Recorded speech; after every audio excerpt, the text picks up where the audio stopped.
ప్రభుత్వ వసతి గృహాల్లో ఫుడ్ పాయిజన్ ఘటనలు ఆగడం లేదు. తాజాగా మహబూబాబాద్ జిల్లా దామరవంచలోని గిరిజన బాలుర గురుకుల పాఠశాలలో ఫుడ్ పాయిజన్ జరిగింది. కలుషిత ఆహారం తిని 16 మంది విద్యార్థులు అస్వస్థతకు గురయ్యారు. ఇందులో 4 విద్యార్థులకు వాంతులు విరేచనాలు కావడంతో గూడూరు కమ్యూనిటీ హెల్త్ సెంటర్కు తరలించి చికిత్స అందిస్తున్నారు.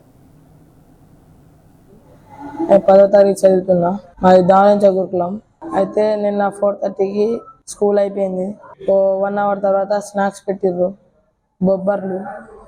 అయితే అయిపోయింది, మొత్తం తిన్నాం, వెళ్ళిపోయినాం. తర్వాత డిన్నర్ టైం అయింది. డిన్నర్ చేసి స్టడీ అయిపోయింది, పన్నాం. నాకు అయితే నైట్ 2 o'clockకి మోషన్స్ అయినాయి, హెడేక్, స్టమక్ పెయిన్.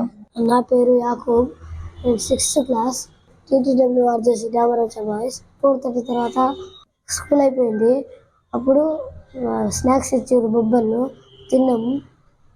తర్వాత రోల్ కాల్ అయిపోయిన తర్వాత అన్నం తిన్న తర్వాత స్టడీ అవర్కి పోయినాం. నైట్ పడుకునేటప్పుడు స్టమక్ పెయిన్ అయింది, ఇంకా మోషన్స్ అయినాయి. సార్ దగ్గరికి పోయినాం, మేడం ట్యాబ్లెట్లు ఇచ్చింది, వేసుకున్నాం. ORS కూడా ఇచ్చింది, వేసుకున్నాం.